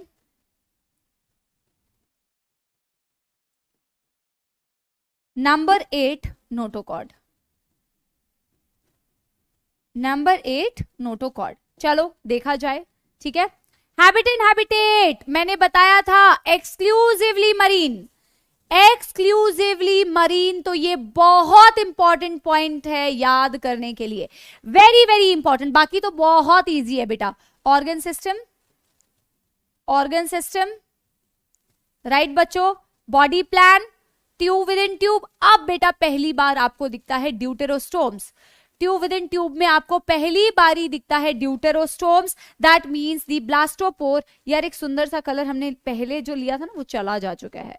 Deuterostomes पहली बारी आपको ये दिखते हैं deuterostomes. Blastopore forms the anus first, deuterostomes, ठीक, बहुत सही। आगे अगर मैं सिमेट्री की बात करूं तो क्या सिमेट्री होगी बेटा? क्या सिमेट्री होगी ये भी बहुत इंपॉर्टेंट। एडल्ट्स में क्या दिखेगा और लार्वा में क्या दिखेगा? लार्वा ज्यादा एडवांस्ड, एडल्ट कम एडवांस्ड। एडल्ट में होगी, अरे मैं कह रही हूं बेटा चल क्यों नहीं रहा है, क्योंकि बेटा हमने ब्लैक ले लिया था। हाँ, एडल्ट में रेडियली सिमेट्रिकल बॉडी और लार्वा में बाइलेटरली सिमेट्रिकल बॉडी, ठीक है बच्चों, बहुत सही। सीलोम बेटा यूसिलोमेट, यूसिलोमेट। और यहां पे बेटा पहली बार आता है एंटेरोसीलोम, पहली बार आता है एंटेरोसीलोम, ठीक। अच्छा, आगे मैं बात करूं जर्म लेयर की, ये थोड़ा नीचे आ गया, triploblastic, 3 germ layer, segmentation absent, notochord absent. Clear है बेटा? अपना अपना चेक कर लिया तुम लोगों ने? अपना अपना चेक कर लिया? यस और नो? बहुत सही। क्या आगे बढ़े बच्चा बाड़ी, ठीक है। ये सारे कैरेक्टर्स इसके बेटा कुछ कुछ है जो आपको एक्सक्लूसिवली एकाइनोडर्मेटा में मिलते हैं, तो प्लीज गलत नहीं करना, ठीक है। अच्छा, कोई दिक्कत नहीं है, इसको हम बाद में करते हैं। पहले हम एक ब्लैंक स्लाइड लेते हैं और इनके फिजियोलॉजिकल कैरेक्टरिस्टिक्स देखते हैं, ठीक है। इनके फिजियोलॉजी देखते हैं। फिजियोलॉजी बेटा आप देखो ये कितना इजी है। ये मैं इजी इसलिए बोल रही हूं क्योंकि इसका और इसका अगला फाइलम बहुत ज्यादा कंपेरेबल है, दोनों को कंपेयर कर सकते हो, इतना इजी है। कुछ कुछ कैरेक्टर्स आपको बहुत ही ज्यादा इजी लगेंगे, ठीक है। ये स्ट्रेट दिख रहा है बेटा? Yes. Let me right down the characters first, the things first, one by one. एक कलर लेती हूँ ना बेटा तो दूसरा कलर चला जाता है। अब वो सी ग्रीन कलर लाऊं कहां से? ये रहा। Yes, number 1 digestive system. Digestive system कैसा दिखता है बेटा इनका? देखो, कंप्लीट डाइजेस्टिव सिस्टम तो होगा ही, कंप्लीट डाइजेस्टिव सिस्टम तो होगा, इसमें कोई दोहराई नहीं है।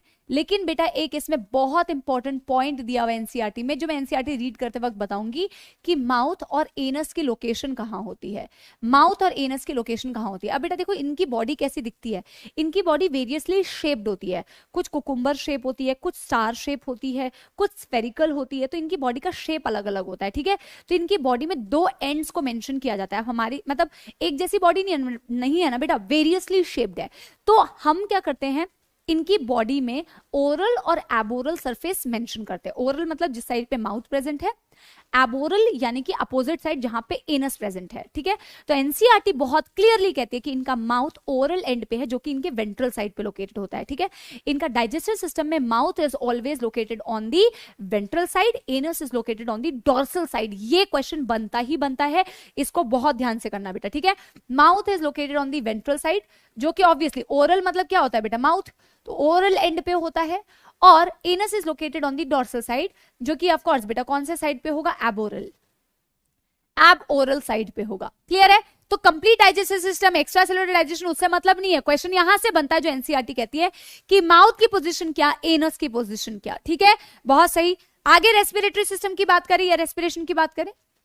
आगे रेस्पिरेटरी सिस्टम या रेस्पिरेशन की बात करें, ठीक है। तो रेस्पिरेशन के लिए बेटा इनके पास होते हैं कुछ स्ट्रक्चर्स जो कि इनके वाटर वैस्कुलर सिस्टम का पार्ट होंगे। जैसा कि मैंने कौन सा कलर से लिखे? इस कलर से।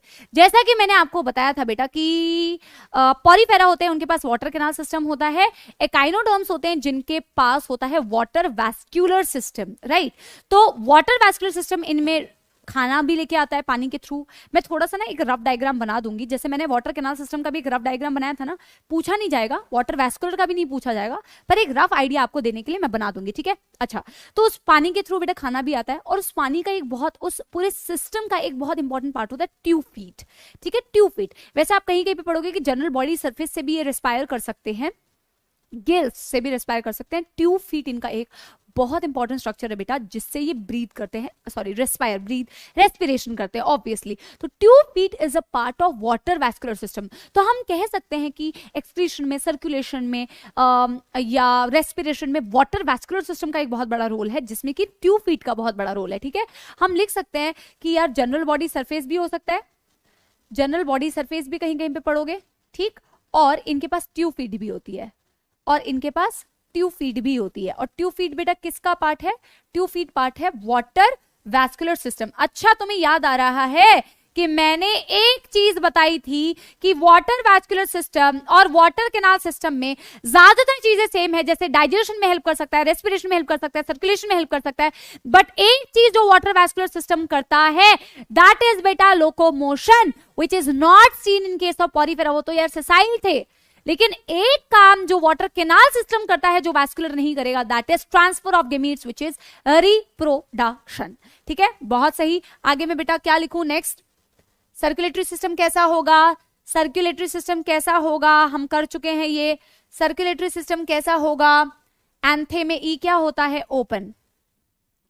एंथे में ई ओपन नहीं होता, एंथे में ई क्या होता है, एकाइनोडर्म, ठीक है, ओपन सर्कुलेटरी सिस्टम, ठीक है। आगे हम क्या करें बेटा, एक्सक्रीशन, नंबर 4 एक्सक्रीटरी सिस्टम। अब इससे आता है सवाल, इससे क्यों आता है सवाल, क्योंकि एनसीईआरटी इसके बारे में एक बहुत खास बात कहती है। क्या खास बात कहती है, एनसीईआरटी कहती है कि यार देखो वाटर वैस्कुलर सिस्टम ने सारी चीजों में हेल्प किया, लेकिन बेटा सबसे मेनली उसने उस एक्सक्रीशन में हेल्प किया। अमोनिया रिलीज करते हैं with the help of water vascular system. इनके पास एक्सक्रीटरी सिस्टम टोटली एब्सेंट होता है। क्वेश्चन आता है कि which system is completely absent in बेटा echinoderms, which is why that function is completely overtaken by the water vascular system. और जो सिस्टम इनके पास कंप्लीटली एब्सेंट होता है बेटा, that is their excretory system. तो हमें लिखना है यहां पे excretory system is absent, excretory system is absent, और उसका पूरा भार बेटा जो चीज उठाती है that is water vascular system. Hence excretion is performed by water vascular system, performed by water vascular system. ठीक है बच्चा पाड़ी, ये बहुत इंपॉर्टेंट कि यार वाटर वैस्कुलर सिस्टम ने किस चीज को कंप्लीटली रिप्लेस किया, that is excretory system. Nervous system की बात करें तो बहुत ही मजेदार चीज होने वाली है। काय को होने वाली है, आपको पता है, मैं इनके सर्कुलेटरी सिस्टम की भी बात करूं तो उसमें बहुत मजेदार चीज थी, ठीक है। इन एनिमल्स को बोला जाता है हार्टलेस एंड ब्रेनलेस। जैसे कुछ लोग होते हैं ना बेटा, कुछ लोग होते हैं सिर्फ ब्रेनलेस, ठीक है, और कुछ लोग होते हैं बेटा बिल्कुल हार्टलेस, ठीक है, कुछ लोग होते हैं बेटा दोनों हीन, है ना, बुद्धिहीन भी होते हैं और हार्टलेस भी होते हैं। तो आप अपने भाई बंधुओं को किसी किसी को बुला सकते हो बेटा कि these are like echinoderms, they are brainless and they are heartless creatures, ठीक है। बहुत ही मजेदार चीज, इनका नर्वस सिस्टम भी बेटा बहुत ज्यादा डेवलप नहीं होता है। जिसके पास दिमाग नहीं है बेटा वो क्या ही करेगा, ठीक है, जिसके पास दिमाग है वो भी क्या ही कर रहा है, ठीक है, ऐसा नहीं है, दिमाग का तो फिर भी यूज किया जा सकता है, बट ये बेचारे क्या करे, ये होते हैं ब्रेनलेस। इनका जो नर्वस सिस्टम है ना बेटा, इनमें एक रिंग होती है जिसे नर्व रिंग बोलते हैं, और बहुत ही पुअरली डेवलप नर्वस सिस्टम होता है, ठीक है। तो आप यहां पे भी लिख सकते हैं कि यार ओपन है और हार्टलेस होते हैं, ठीक है। और नर्वस सिस्टम में इनको बोल सकते हैं यार brainless, poorly developed nervous system, poorly developed nervous system. और एक चीज लिख सकते हो कि नर्व रिंग प्रेजेंट होती है, नर्व रिंग इनके पास प्रेजेंट होती है नर्वस सिस्टम में, बट ये एनसीईआरटी में गिवन नहीं है, ये अतिरिक्त है, ये एनसीईआरटी में गिवन नहीं है, ठीक है। नर्वस सिस्टम के बाद अब बात करते हैं बेटा उन कैरेक्टर्स की जो, अब इसमें सेंसरी स्ट्रक्चर्स लिखने की जरूरत नहीं है, अब उन कैरेक्टर्स की जो इसमें और हेमिकॉर्डेटा में बेटा बिल्कुल छापना है, आपने कॉपी पेस्ट करना है, बिल्कुल सेम है बेटा, ठीक है। Fertilisation, reproduction, fertilisation and development, ठीक, बहुत सही। अब देखो कैसे कॉपी पेस्ट करोगे, इतना इजी है, सारे एक्सक्लूसिव कैरेक्टर है बेटा, देखो सारे एक्सक्लूसिव है, सिर्फ सेक्सुअल रिप्रोडक्शन, और सारे के सारे बाइसेक्सुअल होते हैं यानी हर्मेफ्रोडाइट, ठीक। सारे के सारों में होता है एक्सटर्नल फर्टिलाइजेशन। बेटा एग्जाम्पल लिखने की जगह है तो मैं अगले पेज की जगह ना यहाँ पे इसको थोड़ा ऊपर कर देती हूँ, यस, इसको थोड़ा ऊपर कर देती हूँ। 8 डेवलपमेंट, इनडायरेक्ट डेवलपमेंट। और बेटा ये सारे कैरेक्टर जो आप कंफ्यूज होते हो यूजुअली, वो इसमें और हेमिकॉर्डेटा में सेम है, इसीलिए मैं कहती हूँ कि फाइलम्स को हमेशा कंपेयर कर करके पढ़ा करो।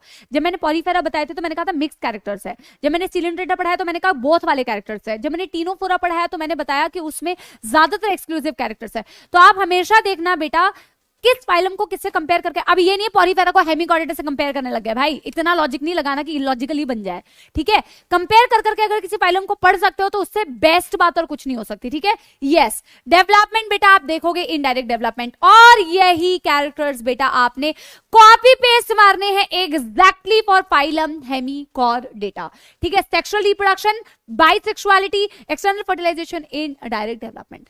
क्लियर है बेटा, बहुत सही। पहले मैं एग्जांपल लिखा देती हूं, फिर मैं वो वाटर वैस्कुलर सिस्टम का एक डायग्राम बता दूंगी जो अतिरिक्त है लेकिन इनका स्पेशल कैरेक्टर है, तो उनके फंक्शन भी हम देख लेंगे, ठीक है। बहुत सही, let's write down the example. ज्यादा एग्जांपल है नहीं बेटा, this is a good thing, ठीक है। Let's write down the example. सबसे पहले बेटा Asterias which is starfish, Asterias which is starfish, ठीक। फिर Echinus, that is sea urchin, Echinus sea urchin. Then बेटा इट इज गिवन एंटीडॉन, और बेटा आपको पता है डायग्राम बेस्ड भी क्वेश्चन आते हैं। जो दो डायग्राम दिए हुए, आई थिंक एक तो एंटीडॉन का ही डायग्राम दिया हुआ है, आप देख लेना, और स्टारफिश का शायद दिया हुआ है। तो आपको कंफ्यूज करने के लिए पूछ सकते हैं कौन सा स्टारफिश का है, कौन सा एंटीडॉन का है, तो उसमें भी गलती करते हो वो मत करना। एंटीडॉन है सी लिली, सी लिली। फिर बेटा एक दिया होगा कुकुमारिया, कुकुमारिया। अरे मेरी दीदी ना बेटा स्काउट एंड गाइड्स में थी। कुकुमारिया को पहले मैं लिख देती हूँ, सी कुकुम्बर बोलते हैं, सी कुकुम्बर बोलते हैं। और एक और है, वो भी लिख के फिर आपको स्टोरी बताती हूँ, ऑफियूरा, जिसे ब्रिटल स्टार बोलते हैं। बेटा इनके नाम में ना मानो या ना मानो बहुत कंफ्यूजन होती है। एंटीडॉन को सी लिली बोला कि ब्रिटल स्टार बोला, ऑफियूरा को क्या बोला, एकाइनस को क्या बोला, इनके नाम में बहुत कंफ्यूजन होती है। तो प्लीज इसको बहुत अच्छे से करना, क्योंकि सारे एग्जाम्पल एनसीईआरटी के हैं। मैं ये बोल रही हूँ, कुकू मारिया नाम से मेरे को याद आया, मेरी बहन स्काउट एंड गाइड्स में होती थी, मेरी दीदी, तो उसका एक गाना वो गाती थी जो उसको सिखाया गया था, मुझे थोड़ा याद आ रहा है। मैंने दीदी बोला तो that my watch is saying I am not sure that I remember this. अरे भाई तुम चुप हो जाओ, चुप हो जाओ।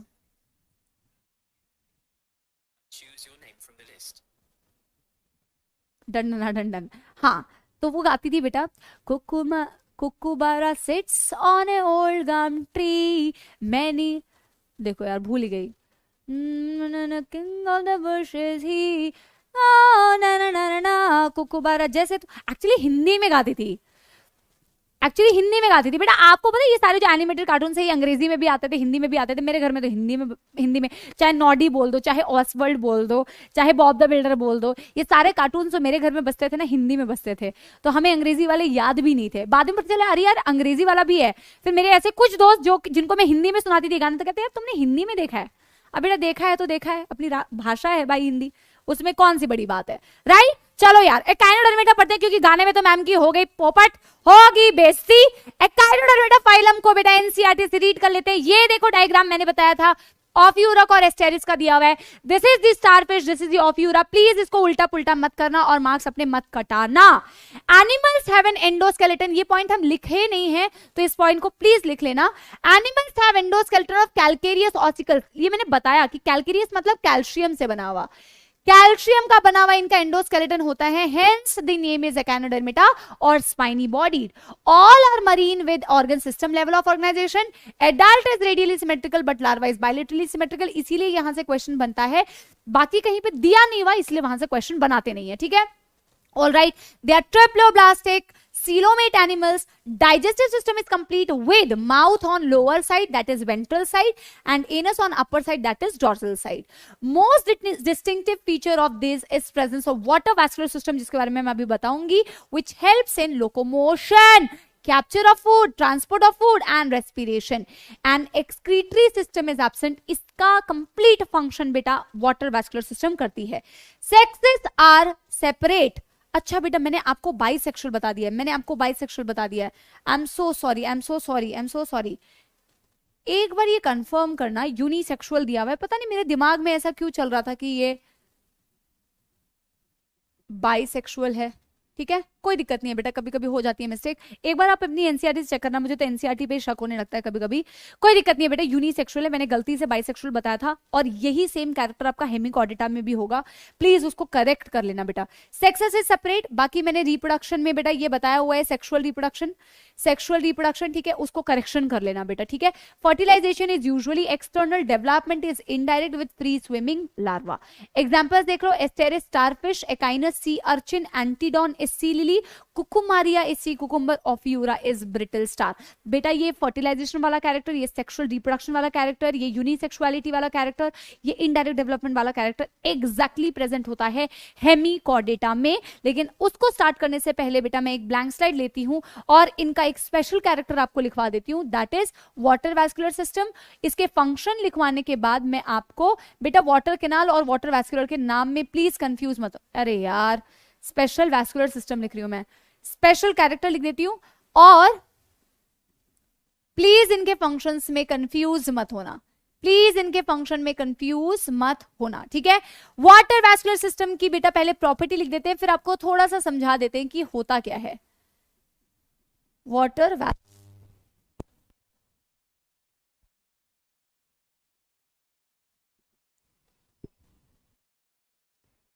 आई थिंक बीच में अभी थोड़ी सी लाइट चली गई थी, बट आई थिंक अब फिर से आवाज आने लग गई है, ठीक है। थोड़ी सी लाइट की प्रॉब्लम हो गई थी। Now I am sure you all can hear me, ठीक है। अच्छा, वाटर वैस्कुलर सिस्टम बेटा क्या क्या करता है, क्या क्या करता है? खाना लाने में हेल्प करेगा, तो डाइजेशन में भी हेल्प करेगा, रेस्पिरेशन में भी हेल्प करेगा, एक्सक्रीशन में भी हेल्प करेगा, वो सारे फंक्शंस करेगा जो वाटर कैनाल सिस्टम करता है। लेकिन एक चीज जो ये करता है that is locomotion, that is locomotion, ठीक। ये फंक्शंस आप याद रखेंगे। और मैं लेफ्ट साइड पे एक अतिरिक्त वाला आपको बता दे रही हूं, जो कि बेटा जरूरी नहीं है कि आप याद करो, because I am just going to tell you कि एक्चुअल में वाटर वैस्कुलर सिस्टम दिखता कैसा है। जैसे हमने वाटर कैनाल सिस्टम के लिए किया था, वैसे हम थोड़ा सा इसके लिए भी कर लेते हैं बेटा कि आखिर ये दिखता कैसा है, ठीक। ऑल राइट, बनाने की भी जरूरत नहीं है, अगर आपका मन ना हो, सिर्फ समझ लेना।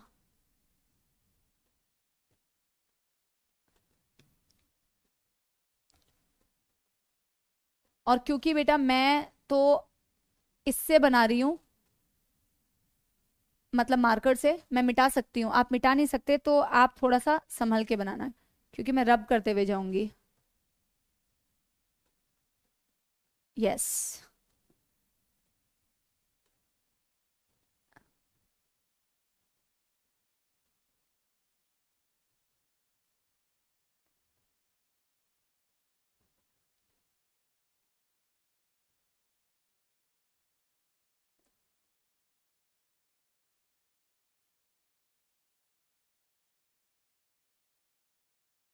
यार देखो, इसको ना आप कैसे इमेजिन कर सकते हो? स्टारफिश से इमेजिन कर सकते हो। मैम स्टारफिश से कैसे इमेजिन कर सकते हो? क्योंकि यार स्टारफिश की बॉडी में क्या होता है, स्टारफिश की बॉडी में ऐसे 5 आर्म्स होते हैं कि नहीं? तो ये 5 आर्म्स मैंने 6 बना दिया बेटा। ओ माई गॉड, ओ माई गॉड, ये तो ब्लंडरवा हो गया। हाँ, 6 आर्म्स नहीं बनाने बेटा, 5 आर्म्स बनाओ, ठीक है, 5 आर्म्स बनाओ। इसको इस तरीके से कर दो बेटा। ओफो बेटा, एक गड़बड़ हो जाती है ना, फिर डायग्राम वापस से पूरा बनाना पड़ता है, अपने ऊपर ही बेटा गुस्सा आने लगता है।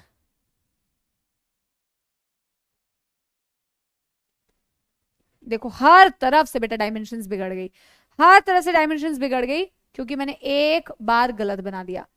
हाँ, अब फिर से मिटाओ, यहाँ पे हद्दी हो गई यार। मैंने बोला ना बेटा आज मैम के साथ कुछ प्रॉब्लम हो रही है। देखो ये आम कितना गंदा सा बना है, कितना गंदा बना है। मैं ऐसे तो बनाऊंगी नहीं बेटा, अच्छे से बनाऊंगी। टाइम वेस्ट हो रहा है बेटा, प्लीज इस वाले पार्ट को फास्ट कर लेना। यस, अब बन गया बेटा। स्टारफिश की 5 आर्म समझ में आ रही है? अब 5 आर्म में बेटा आपको ये वाले केनाल्स दिख रहे होंगे जिनमें पानी मूव करेगा, ये वाले केनाल्स आपको दिख रहे होंगे, ठीक है।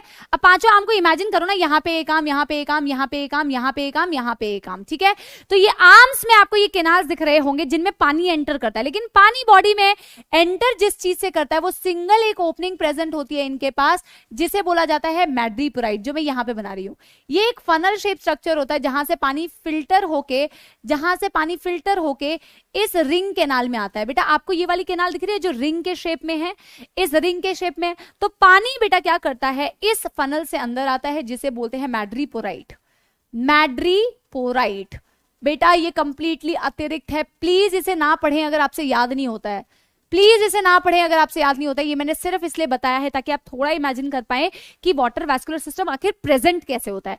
तो इस मैड्रीपोराइट से बेटा पानी अंदर आएगा और पानी इन वाले कैनाल्स में जाएगा। इस कैनाल को बोला जाता है रिंग कैनाल, इस कैनाल को बोला जाता है रिंग कैनाल। रिंग कैनाल से बेटा फर्दर पानी इनके आर्म्स में जो कैनाल है उसमें जाता है। इस कैनाल को बोला जाता है बेटा रेडियल कैनाल, इस कैनाल को बोला जाता है रेडियल कैनाल। बेटा इसी के थ्रू तो पानी आ रहा है, गैसेस आ रही है, ब्रीदिंग होगी, रेस्पिरेशन होगा, या फिर पानी के थ्रू खाना आएगा, तो ये डाइजेशन परफॉर्म करेंगे। रेडियल कैनाल में पानी गया बेटा, रेडियल कैनाल में पानी गया, यहां से पानी आया रेडियल कैनाल में, स्टोन कैनाल में गया, सॉरी रिंग कैनाल में गया पानी इस तरीके से, और रिंग कैनाल से बेटा पानी इन रेडियल कैनाल्स में जाता है। रिंग कैनाल से पानी इन रेडियल कैनाल्स में जाता है और रेडियल कैनाल से बेटा फर्दर पानी जाता है। ऐसी छोटी छोटी कैनाल्स होती हैं, इन छोटी छोटी कैनाल्स को बोला जाता है बेटा लेटरल कैनाल्स। ठीक है, अब मैम क्या हमें ये सारे कैनाल्स याद करने हैं? नहीं बेटा, बिल्कुल नहीं याद करने। मैं बस आपको ये बता रही हूं पानी कैसे कैसे मूव कर रहा है। और बेटा हर एक आर्म में जो ये रेडियल कैनाल्स है, यानी मैड्रीपोराइट से पानी अंदर आया, फिर इस रिंग कैनाल में गया, रिंग कैनाल से रेडियल कैनाल में गया, रेडियल कैनाल से बेटा छोटे छोटे आपके पास लेटरल कैनाल से, लेटरल कैनाल से बेटा जो स्ट्रक्चर कनेक्टेड होता है दैट इज बेटा वेरी इंपॉर्टेंट, इस तरीके का ट्यूब फीट। इसी से बेटा अटैच्ड होता है जो structure that is called as tube feet. तो मैंने एक ही का बना के दिखाया, ऐसा हर एक में प्रेजेंट होता है। This is basically tube feet. कुछ इस तरीके की अरेंजमेंट होती है, कुछ इस तरीके की अरेंजमेंट होती है। ठीक है, अब हर एक एनिमल में कैसे अरेंजमेंट होती है उसकी भी जरूरत नहीं है, इनफैक्ट इसकी भी जरूरत नहीं है। सिर्फ और सिर्फ ये फंक्शन याद रखना कि water vascular system is an exclusive character of echinoderm और ये क्या क्या कर रहा है। ठीक है, बहुत सही। आगे बेटा बिल्कुल हम आखिरी फाइलम में मूव करते हुए चलते हैं आज का, दैट इज हेमिकॉर्डेटा। सबसे पहले हमें हेमिकॉर्डेटा के नाम की सिग्निफिकेंस दिखनी है। हेमी मीन्स बेटा half, chordata means chordate. Why they are called as hemichordate? Why they are called as half chordate? पहले बेटा इस फाइलम को कॉर्डेटा के अंदर प्लेस किया जाता था। मैम ऐसा क्यों? क्योंकि पहले इसके अंदर एक स्ट्रक्चर मिला था जो कि नोटोकॉर्ड जैसा दिखता था। It was not notochord, it was not notochord. ऐसा एक स्ट्रक्चर मिला जो कि नोटोकॉर्ड जैसा दिखता था पर वो नोटोकॉर्ड नहीं था। लेकिन क्योंकि पहले लगा कि वो नोटोकॉर्ड जैसा है, आपको पता कैसे चला कि अलग अलग है? क्योंकि दोनों की ओरिजिन अलग है, दोनों की ओरिजिन कंप्लीटली अलग है। बेटा जिन स्ट्रक्चर्स की ओरिजिन ही अलग है वो सेम कैसे हो सकते हैं?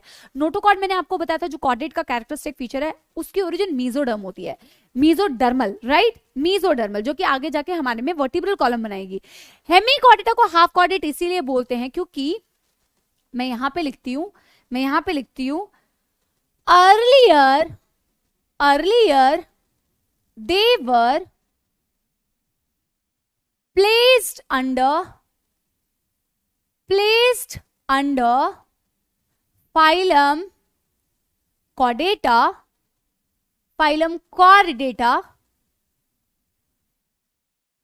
due to a structure similar to notochord,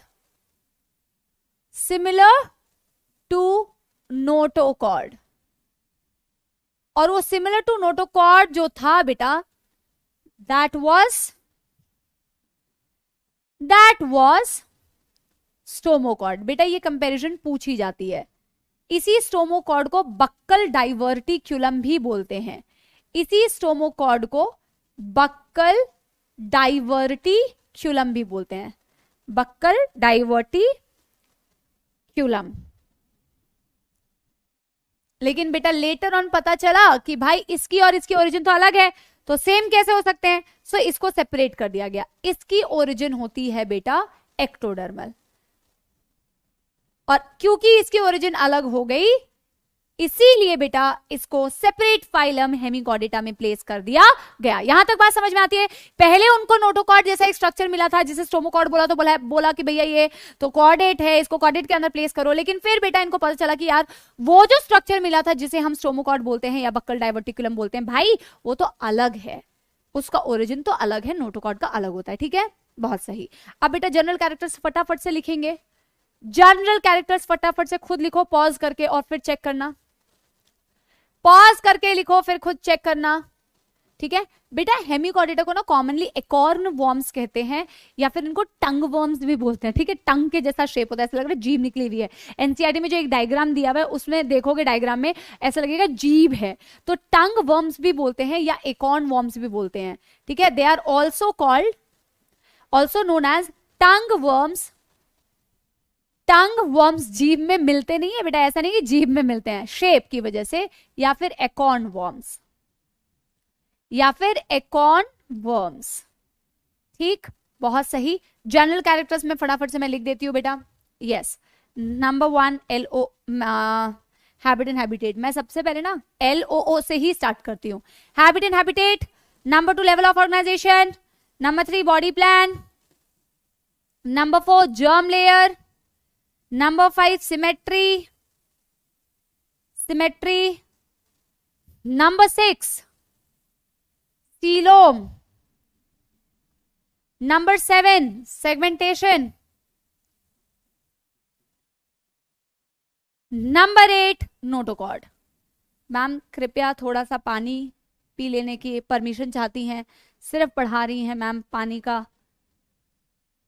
ग्रहण नहीं किया है अभी तक। Yes,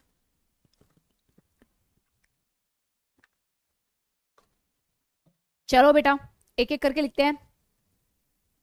exclusively marine, exclusively marine, right, ये हम कर चुके थे बेटा। Exclusively marine, organ system grade of organisation, organ system grade of organisation, body plan, tube within tube, tube within tube, protostomes की deuterostomes, deuterostomes, germ layer, triploblastic, triploblastic, bilaterally symmetrical, bilaterally symmetrical, coelom, eucoelom, मतलब true coelom तो होते ही हैं, और bracket में लिख सकते हो एंटेरोसीलोम, एंटेरोसीलोम, क्योंकि बेटा बिल्कुल echinodermata, hemichordata, chordata same, segmentation नक्को, नोटोकॉर्ड नक्को, ठीक है। इनकी बॉडी को बेटा हम 3 पार्ट्स में डिवाइड कर सकते हैं, क्योंकि ये एनसीईआरटी में गिवन है तो वो बहुत इंपॉर्टेंट हो जाता है। And the 3 parts are proboscis, collar and trunk. अब सबसे पहले तो बेटा अलग अलग लोगों की एनसीईआरटी में ना ये लेबलिंग अलग अलग तरीके से हो रही होगी। मैं पहले आपको एनसीईआरटी का डायग्राम दिखाती हूँ। एनसीईआरटी का ये जो डायग्राम बनाया हुआ है, इसमें ये तीनों बॉडी पार्ट्स को मेंशन किया हुआ है। कुछ कुछ एनसीईआरटी में मैं पहले से बता दे रही हूँ कि ये वाला एरिया कॉलर मेंशन किया हुआ है, बट जो नई एनसीईआरटी आई है उसमें ये वाला एरिया बेटा कॉलर मेंशन किया हुआ है। आप प्लीज अपनी एनसीईआरटी से जरूर चेक करना, गलत मत करना, ठीक है। यस, तो गलत मत करना। ये वाला एरिया हो गया प्रोबोसिस, और देखो बेटा इसका शेप कैसा दिख रहा है, इसका शेप कैसा दिख रहा है, टंग के जैसा दिख रहा है ना, इसीलिए इसे टंग वर्म्स बोलते हैं। Proboscis, collar and trunk. Please अपनी एनसीईआरटी को एक बार चेक कर लेना, रीसेंट वाली में जो दिया हुआ है वही लेबलिंग फॉलो करना, ठीक है।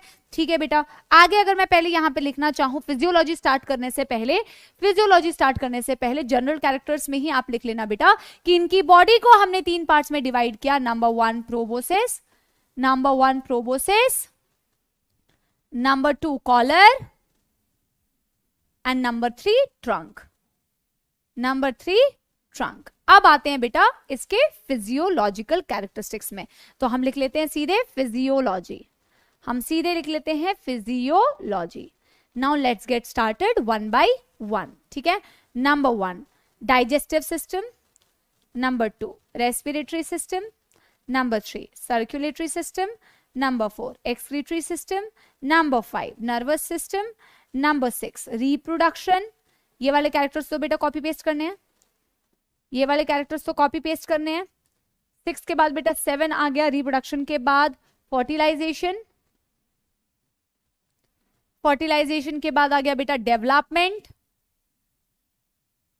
फर्टिलाइजेशन के बाद आ गया डेवलपमेंट, डेवलपमेंट के बाद आएंगे एग्जाम्पल्स। 2 ही एग्जाम्पल है, सबसे अच्छी बात यही है, ठीक है। बहुत सही, चलो यार आगे मूव करते हुए अगर मैं डाइजेस्टिव सिस्टम की बात करूं तो ऑफ कोर्स इनके पास भी होगा कंप्लीट डाइजेस्टिव सिस्टम, इसमें कोई डाउट मत रखना, ठीक है।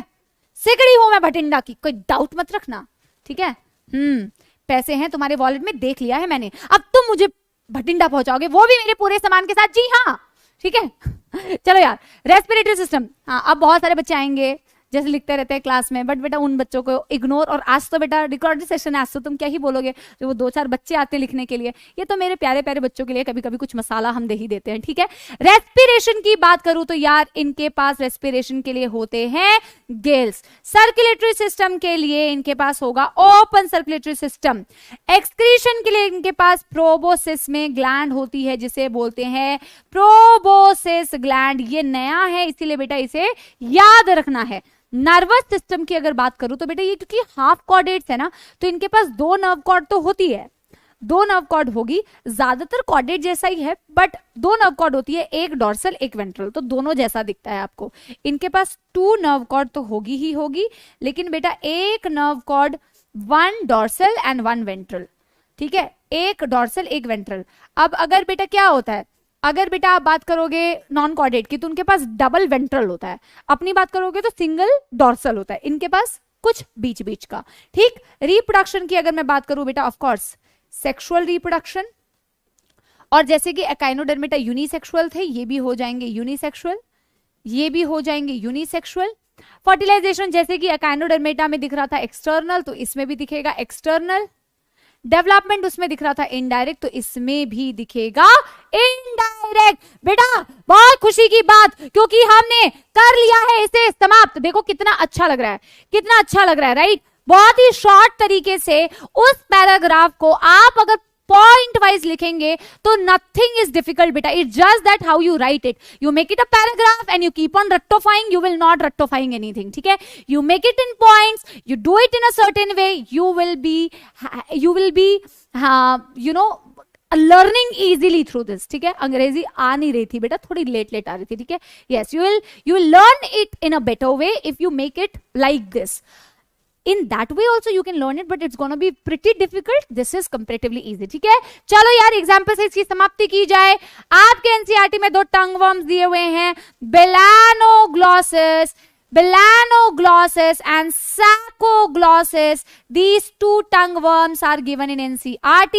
These 2 are tongue worms. बहुत सही. एक बार NCERT की रीडिंग खट खट खट कर लेते हैं, ठीक है.